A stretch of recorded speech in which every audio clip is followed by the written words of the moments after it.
নমস্কার প্রিয় দর্শক শ্রোতা মণ্ডলী, সমাচার ত্রিপুরা চ্যানেলের পক্ষ থেকে নিয়ে শুভেচ্ছা এবং ভালোবাসা। আমি ডক্টর এস.পি. গোস্বামী। প্রত্যেক দিনের মতো আজকেও আপনাদের সামনে এসেছি হোমিওপ্যাথি ওষুধ নিয়ে আলোচনা করব। দেখুন, কেন আপনাদের আমি চাইছি শেখাতে, অনেকদিন কথাটা বলেছি, কিন্তু প্রত্যেকটা ফ্যামিলিতে রোগ ব্যাধি দেখবেন লেগেই থাকে। হ্যাঁ, পরিবার যদি বড় হয় তাহলে জানবেন কারো না কারো আজ এটা কাল ওটা, মানে অসুখ বিসুখ লেগেই থাকে।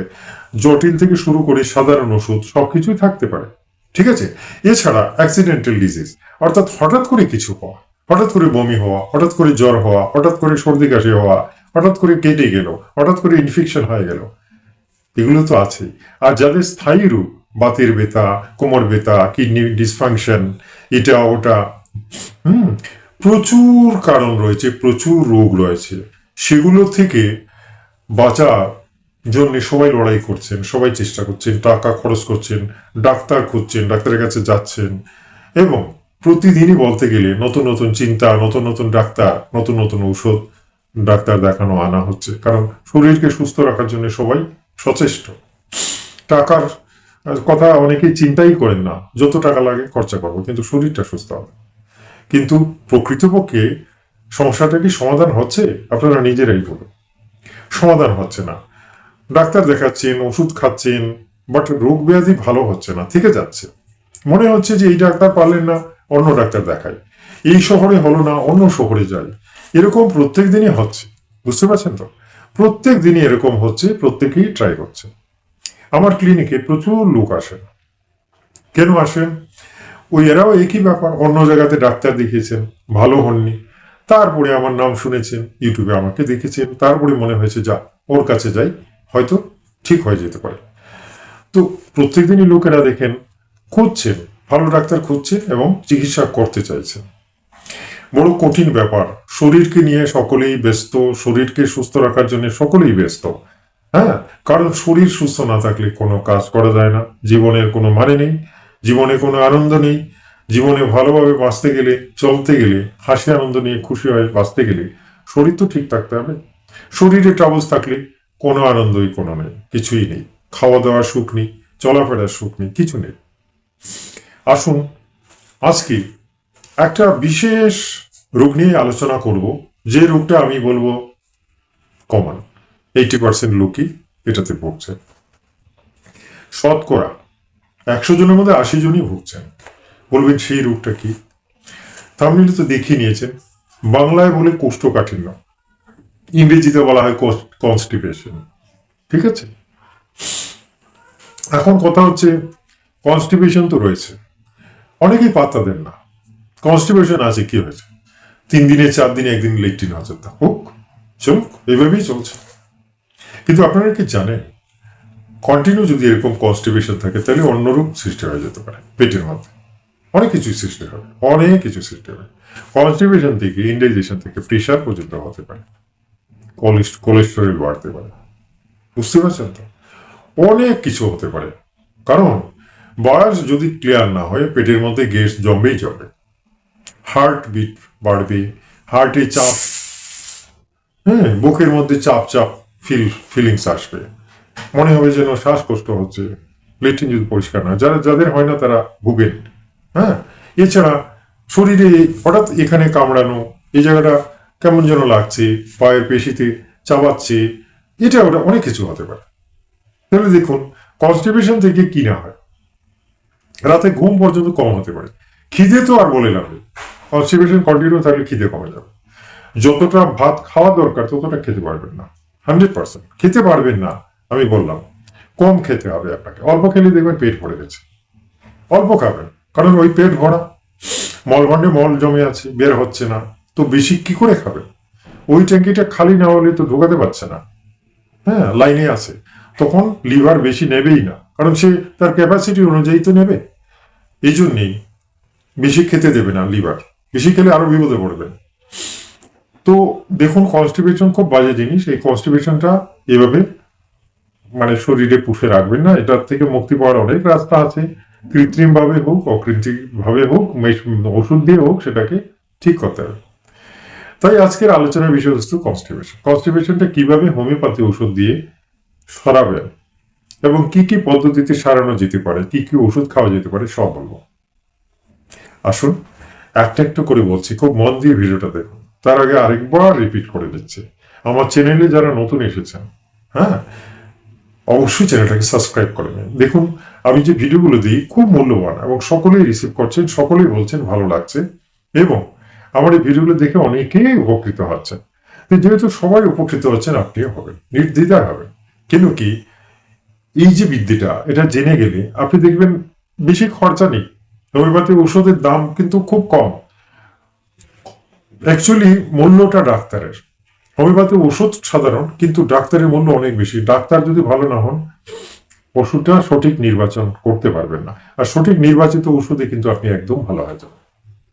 ব্যাপারটা বুঝতে পারছেন? সুতরাং হোমিওপ্যাথি ওষুধের চেয়ে ডাক্তারের মূল্য অনেক গুণ বেশি। তাই ডাক্তারকে অবশ্যই ডাক্তারের সাথে কনসাল্ট করা দরকার।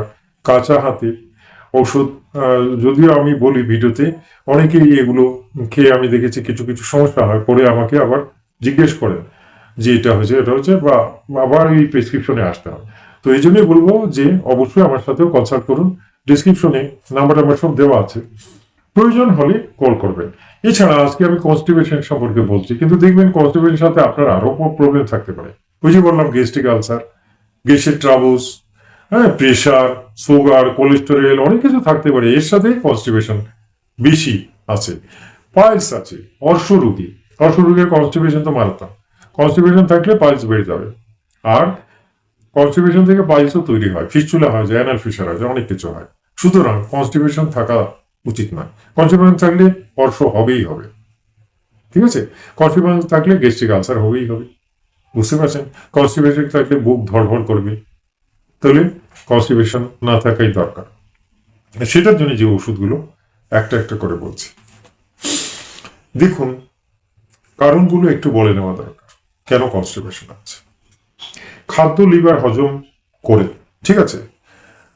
এখানে আমরা আজকাল ফাস্ট ফুড যেটাকে বলা হয়, ময়দার যে প্রোডাক্ট গুলো বাজারে পাওয়া যায়, একেবারে বেকারি প্রোডাক্ট থেকে শুরু করে আঠালো যে জিনিসগুলো, দেখবেন মানুষের রুচি বেশিরভাগই আজকাল ওই আর্টিফিশিয়াল যে জিনিসগুলো বাজারে বেরিয়েছে, বিভিন্ন কোম্পানি ফুড বের করে, সেগুলো খেতে আমাদের জিভটা বেশি চায়।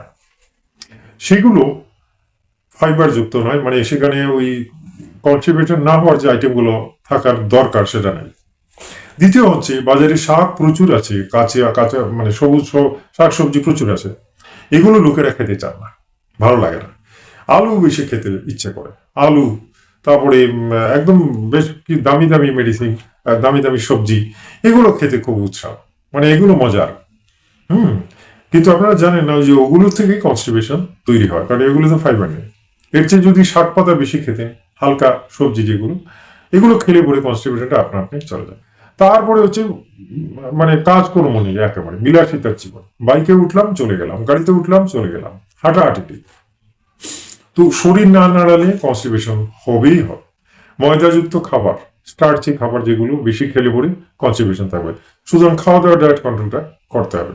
এছাড়া বিভিন্ন রকমের চাল আছে, এই চাল কিন্তু কোনোটা কনস্টিপেশন বাড়ায়, কোনোটা কমায়। সেগুলো আপনাদের একটু বুঝে টেস্ট করা উচিত। হ্যাঁ, বিভিন্ন বিভিন্ন জাতের চাল আছে, যে সেই চালগুলো পরীক্ষা করা দরকার আছে। যে চালটা খেলে পরে দেখবেন পরের দিন বাউলস ক্লিয়ার, আপনি ক্লিয়ার হবে। আবার কোনো চাল আছে দেখবেন খাওয়ার পরে কনস্টিপেশন থাকবে, ক্লিয়ার হবে না।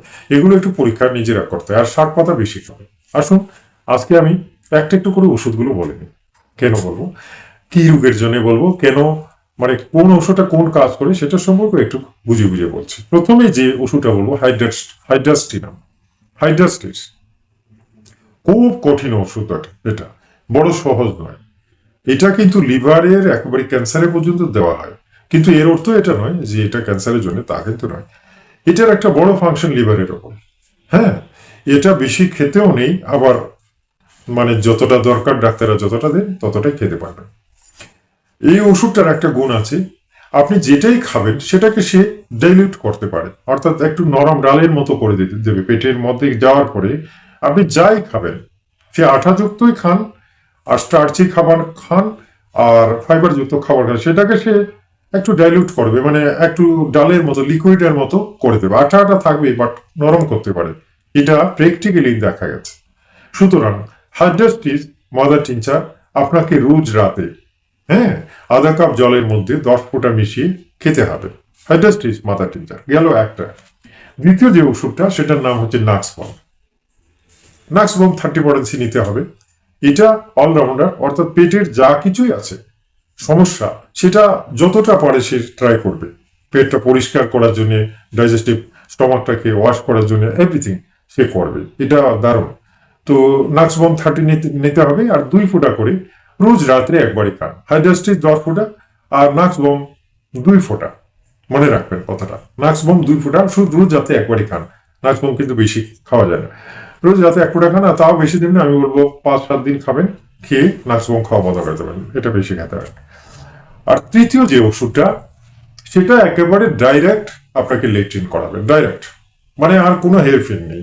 পরের দিন একেবারে আপনার এই যাই খান আপনি, সে স্টার্চি খান আর ফাইবার খান আর বেকারি বিস্কুট বেশি খান, ময়দার রুটি বেশি খান, কোনো ব্যাপার নেই, পায়খানা সে করাবে। বলবেন ওষুধটার নাম কি? এটা কিন্তু একটাই মেডিসিন, আমি আয়ুর্বেদের মেডিসিন বলবো, সেটা হচ্ছে বৈদ্যনাথের, হ্যাঁ, 50 চূর্ণ। 50 চূর্ণ, এই 50 চূর্ণটা একেবারে পরীক্ষা করে আমি অনেক রোগীকে দিয়েছি। এই 50 চূর্ণ 100 গ্রামে বৈদ্যনাথের 50 চূর্ণ দেখবেন পাওয়া যায়, দাম বেশি নয়, নিয়ে আসবেন। এটা কি করবেন? রাত্রে হাইড্রাস্টিস খাওয়ার পরে, নাক্স খাওয়ার পরে, এর আধা ঘন্টা পরে, আগে নয়, এর আধা ঘন্টা পরে, এই ওষুধ দুটো খাওয়ার আধা ঘন্টা পরে আপনি 1 কাপ জল নেবেন, আর সেখানে 50 চূর্ণ 1 চামচ ফেলে দেবেন। ফেলে ভালো করে গুলে নেবেন। গুলে আপনি 1 কাপ এই 50 চূর্ণ গুঁড়ো খেয়ে নেন। খেয়ে আপনি শুয়ে পড়েন, দেখবেন সত্যি সত্যি একেবারে ম্যাজিক, আপনার জীবনে একটা নতুন অভিজ্ঞতা হবে। দেখবেন পেটটা এত ঠান্ডা লাগছে, পরের দিন ভোরবেলা কি বলবো, না না না না, দাস্ত হবে না, আপনার ভয় পাবেন না, দাস্ত হয় না। 50 চূর্ণ, হাইড্রাস্টিস সমস্ত কিছু মিলিয়ে আপনাকে দেখবেন হালকা, মানে অল্প অল্প করে 2-3 বারে পেটটাকে সে পরিষ্কার করে দেবে। কোনো কষ্ট হবে না, কোনো প্রবলেম নেই। বেলা 10টার মধ্যে আপনার সবকিছু ক্লিয়ার। এরপর আপনি আপনার কাজে চলে যান, দেখবেন সারাটা দিন মনটা প্রফুল্ল থাকবে। কোষ্ঠকাঠিন্য চলে গেলে মনটা প্রফুল্ল হয়, কাজকর্মে আনন্দ পাবেন, যাই খাবেন হজম হবে, সারাদিন আপনি যা খাবেন হজম হবে। তবে রিকোয়েস্ট রইল, আপনি স্টার্চি খাবার, ময়দা যেগুলো বললাম একদম অ্যাভয়েড করবেন, এবং শাক পাতা বেশি খাবেন, একটু হাঁটাচলা করবেন, চিনি আলু এগুলো কমিয়ে দেবেন সুগারের মতো। ঠিক আছে, আজ এই পর্যন্তই। আমার চ্যানেলে যারা নতুন এসেছেন চ্যানেলটাকে আবার বলছি সাবস্ক্রাইব করে নেবেন, এবং ভিডিওটা ভালো লাগলে একটা লাইক দেবেন। আমি প্রত্যেকদিনই আসবো। আগামীকাল আপনাদের জন্য আরেকটা মূল্যবান ভিডিও নিয়ে হাজির হব। ততক্ষণের জন্য বিদায় চাইছি। নমস্কার, ধন্যবাদ।